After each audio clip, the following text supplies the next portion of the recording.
الشعور بالغربة حاجة صعبة. يعني لن يعرف مرارة هذا الشعور إلا من جرب. لكن في غربة من نوع آخر في الواقع المعاصر. تلاحظ أن الشخص الملتزم بدينه ولو بالحد الأدنى من الالتزام، يعني صلاة صيام اجتناب للكبائر، الحد الأدنى، يشعر بالوحشة لقلة السالكين معه.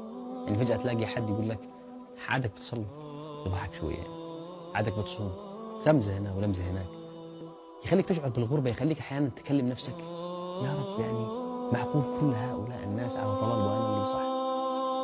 معقول كلهم اللي ما صلوش وأنا قمت أصلي؟ يعني تأمل معي هذه الآية الكريمة: وإن تطع أكثر من في الأرض يضلوك عن سبيل الله. يضلوك عن سبيل الله، إن يتبعون إلا الظن وإنهم إلا يخرصون. سيدنا عمر بن الخطاب رضي الله عنه يوم كان ماشي في السوق، سمع رجل يقول اللهم اجعلني من عبادك القليل. استغفر عمر، من أين أتيت بالدعاء؟ فأجابه الرجل بأنه استلهمه من قول الله وقليل من عبادي الشكور. فبكى سيدنا عمر قائلا كل الناس أفقه منك يا عمر، اللهم اجعلني من عبادك القليل. هذه الآيات كفيلة بأن تربت على قلبك وتجلو عنه القلق والشك، لئلا تشعر بالوحشة، لئلا تشعر بأنك وحيد في هذا المجتمع التائه. الرسول صلى الله عليه وسلم عندما سئل في حديثه عندما قال بدأ الإسلام غريبا وسيعود غريبا كما بدأ فطوبى للغرباء، قالوا الصحابة من هم يا رسول الله؟ قال الذين يصلحون إذا فسد الناس. ومن هنا يمكن أن نفهم بسهولة أن قربك من الله ورضاه عنك يستحقان أن تجهد نفسك لنيلهما. اصطفاء الله لك من بين الكثير ليس بالأمر الهين ولا بالمغنم الزهيد، والتسابق عليه أحرى من كل سباقاتك الدنيوية. تحب أنك تتصدر الترند وتصبح حديث الناس، أم أن يذكرك الله في الملأ الأعلى؟ طيب تحب أن تكون مقرب من ملك أو أمير أو حتى شخص ثري، أم أن تكون من المقربين من الله؟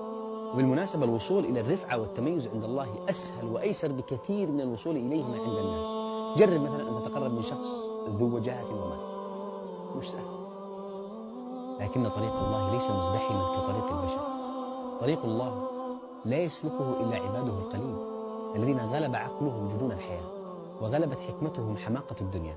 تخيل أن هناك سباقين، أحدهما شاغر فاضي وفي نهايته كنوز لا حصر لها، والآخر مزدحم والناس فيه يتقاتلون، في نهايته حفنة من التراب.